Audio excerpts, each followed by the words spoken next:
Hello दोस्तों, मेरे साथियों, मेरे भाई बहनों, मैं डॉक्टर दिलीप की तरफ से आप सभी को नमस्कार। मैं आज आप लोगों के सामने फिर आया हूँ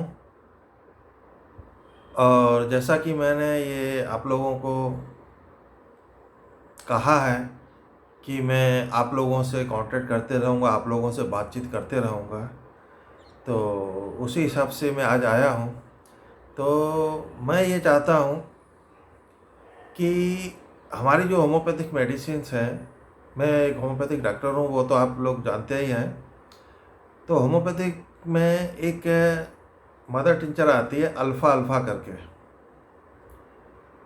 और उसकी बाद में कंपनियां जो हैं उन्होंने अल्फ़ा अल्फ़ा के नाम से अलग अलग टॉनिक भी बनाई हैं, उसमें कुछ एक मेडिसिन्स और एक्स्ट्रा ऐड किए हैं।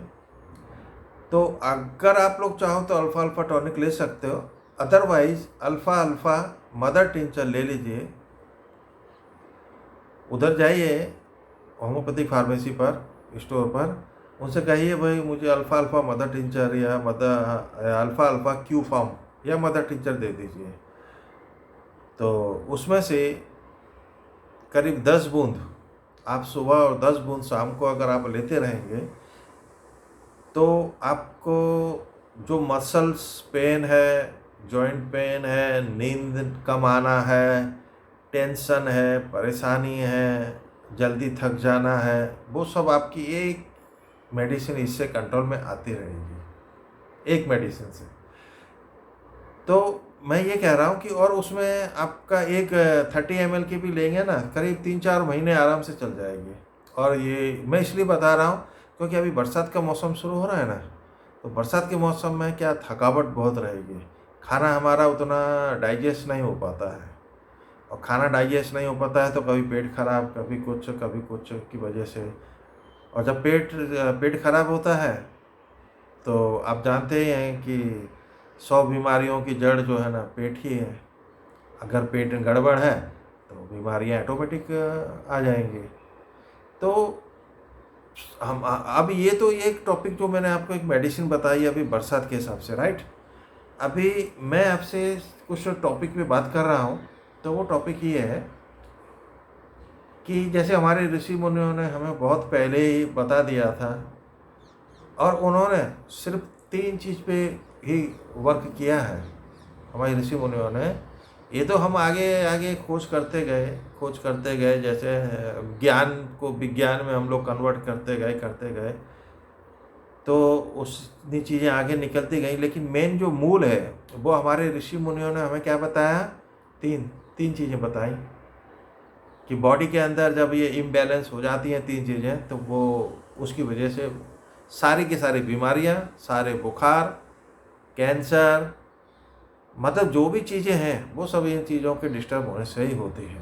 चाहे छोटी बीमारी हो, चाहे बड़ी बीमारी हो, चाहे एक्यूट हो डिसीज़, चाहे क्रॉनिक डिसीज़ हो, वो इसी वजह से डेवलप होती हैं। और वो 3 चीज़ें क्या हैं उन्होंने बताई थी, वात पित्त कफ। ये हमारे ऋषि मुनियों ने बनाया है ये, और ये अपने शिष्यों को बताते थे, वो राजा महाराजाओं को बताते थे। फिर धीरे धीरे इसमें नॉलेज आगे बढ़ाने के लिए, इसके लिए स्कूल खुले, स्कूल के बाद में कॉलेजेस खुले, फिर हमारे डॉक्टर्स आने लगे। जैसे मतलब ज्ञान से विज्ञान की तरफ हम बढ़ने लगे, तो धीरे धीरे फिर इसमें प्रोग्रेस होते गया। और ये 3 चीज़ के ऊपर ही पूरा आयुर्वेदिक बाद में डिपेंड करता है। और उसके बाद में तो फिर उसमें रसायन वगैरह, जड़ी बूटियाँ हैं, वो सब आगे निकलते गए, और उसी को उन्होंने आगे शोध करके आगे जो है ना उसको डेवलप किया है। 3 चीज़ें, और ये 3 चीज़ें हमारे शरीर के अंदर जब डिस्टर्ब होती हैं, अगर बैलेंस में रहे तो कोई प्रॉब्लम नहीं है, और अगर इम्बैलेंस हुआ इनका, बात बढ़ गया तो प्रॉब्लम, कफ बढ़ गया तो प्रॉब्लम, बात पित्त बढ़ गया तो प्रॉब्लम।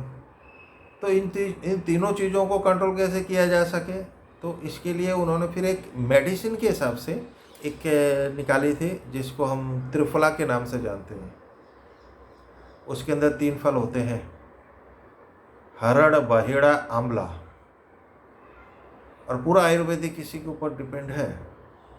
बाकी बाद में हमारे साइंटिस्ट आए, कॉलेज में आए, उन्होंने शोध किया, उन्होंने आगे आगे अलग मेडिसिन निकाली, लेकिन बात पित्त कफ के ऊपर ये 3 चीज़ें, ये बीमारियां सब डिपेंड करती हैं। और इसी के ऊपर हमारा फिर आगे की जो मेडिकल के अंदर हम लोग तरक्की करने लगे। फिर हमारी एलोपैथिक आई है। उसके बाद में एलोपैथिक ने जो है वो एक्यूट, क्रॉनिक सभी चीज़ों को अपना हिसाब से कंट्रोल करती है एलोपैथिक। और एरोपैथिक इमरजेंसी में भी बहुत अच्छी है। अब रही होम्योपैथिक की बात, तो हमारे जो डॉक्टर थे होम्योपैथिक के जनक जिनको हम कहते हैं, जिन्होंने होम्योपैथिक निकाली थी, वो खुद एक एलोपैथिक एमडी डॉक्टर थे। एलोपैथिक एमडी जर्मनी के थे। उन्होंने ये होम्योपैथिक निकाली और उन्होंने एलोपैथिक प्रैक्टिस बंद करके होम्योपैथिक को आगे बढ़ाया। क्यों? क्योंकि उन्होंने देखा कि ये होम्योपैथिक जो है, इससे हम एक्यूट और क्रोनिक दोनों बीमारियों को कंट्रोल कर सकते हैं और इवेंट टू ठीक भी कर सकते हैं।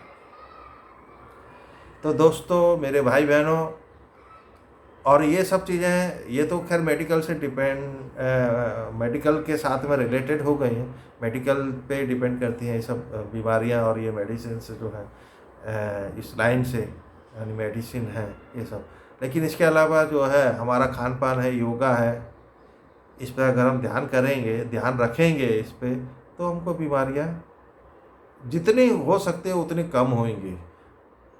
और इन सब के पीछे एक चीज़ का और वो है कर्म का सिद्धांत। तो कर्म का सिद्धांत भी हमें अपनाना पड़ेगा। हम ऐसा नहीं कि हम, देखिए, जब आदमी यंग होता है तो सोचता है कि मेरे सिवा कोई इस दुनिया में कोई नहीं है, मैं ही बॉडी बिल्डर हूँ, मैं ही करोड़पति हूँ, मैं ही नॉलेजवान हूँ। ऐसी बात नहीं है। नॉलेज ऊपर वाले ने दी है, शरीर ऊपर वाले ने दिया है, आत्मा ऊपर वाले ने दी है। तो हमें ऊपर वाले से जुड़ना होगा और ऊपर वाले से जुड़कर हम अपने लिए, अपने परिवार के लिए, अपने समाज के लिए, देश के लिए, पूरे विश्व के लिए हम कुछ कर सकते हैं। अगर आज हम सिर्फ अपने लिए कुछ करना चाहें, आज अगर हम अपने लिए करते हैं, तो वो कब तक रहेगा? जब तक जिस इंसान ने जो भी कर्म किया है अपने लिए, वो तभी तक ही सीमित रहेगा। राइट? कोई कुछ भी करता है तब तक ही सीमित रहेगा वो। लेकिन अगर उसने समझो दूसरों के लिए करना शुरू कर दिया, और दूसरों के लिए आदमी कब कर सकेगा? तभी कर सकेगा जब पहले अपने आप को सुधारेगा। अपने आप को सुधारने के लिए उसे क्या करना पड़ेगा? योग करना पड़ेगा, ऊपर वाले से जुड़ना पड़ेगा। इसमें कोई ज़रूरी नहीं है कि हम किससे जुड़ें। मेन ये है कि जहाँ हमें शांति मिलती हो, हम उस ऑर्गेनाइजेशन से, उस गुरु से, अपने माँ बाप से, अपने बच्चों से, अपने भाई बहनों से, पत्नी से, पति से, जहाँ पर हमें शांति मिलती है वहाँ से हमें जुड़कर वहाँ से कुछ ना कुछ ज्ञान लेना होगा, और उस ज्ञान से हम आगे बढ़ सकते हैं। और जब हम आगे बढ़ेंगे तो हम दूसरों के लिए कर सकेंगे, देश के लिए कर सकेंगे। जब हम खुद ही नहीं बढ़ पाएंगे तो हम क्या करेंगे दूसरे के लिए? कुछ नहीं कर सकते। तो हमारे अंदर जो ईर्ष्या भावना है ना, सबसे मनुष्य के अंदर जो है ना, ईर्ष्या बहुत है। और इस ईर्ष्या को आदमी को निकालना पड़ेगा। आज किसी ने थोड़ी तरक्की कर ली, वो बेचारा कैसे अपनी एक कार खरीद के लाया है, लोन पे ली है उसने, कि कहाँ से पैसा बंदोबस्त किया है, कहाँ से क्या किया है। तो लोग कहते हैं, अरे वाह, इसने तो कार ले ली। अरे उसने कार ले ली, तुम उससे बड़ी कार ले लो, और तुम ले सकते हो बड़ी कार। लेकिन कब ले सकते हो? जब तुम्हारे दिल में इंसानियत जगेगी। पहले तुम उसकी कार को देखकर खुश हो, उसके बाद में फिर आगे बढ़ो, और अपने लिए करो काम, तुम्हें देखो उससे बड़ी कार मिल जाएगी, ये मैं तुम्हें गारंटी देता हूँ। लेकिन क्या है कि इंसान की भी गलती नहीं है, उसका माहौल और उससे रास्ता दिखाने वाला कोई मिलता नहीं है उसे। जहाँ देखो वहाँ स्पर्धा लगी हुई है, प्रतियोगिता लगी हुई है। भाई उसको 10 आदमी को हरा के मुझे आगे आना है। पहले तुम अपने आप को संभालो, अपने आप को आगे लेके आओ, अपने आप आगे आगे आ जाओगे। कोई ज़रूरत नहीं किसी को हराने की। अपने मन के गलत विचारों को हराओ, वो ज़रूरी है।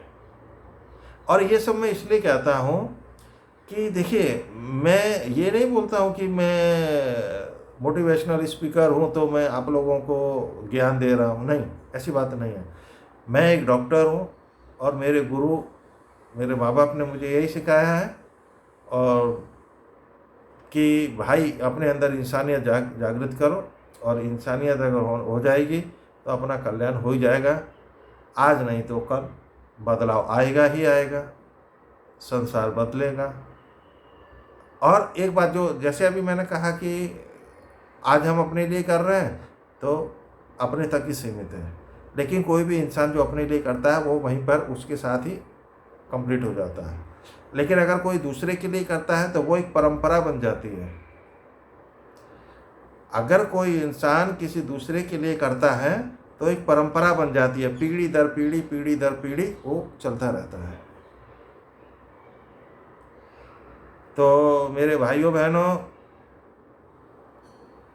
जो मैंने अल्फ़ा अल्फ़ा आपको बताई थी, उसको अभी सर्दी का मौसम, ये बरसात आ रही है, इसके बाद सर्दी आएगी, तो ये आपके लिए काफ़ी अच्छी रहेगी और इसमें कोई नुकसान नहीं है। होम्योपैथिक मेडिसिन है, इसको आप ले सकते हो, 3-4 महीने लीजिए।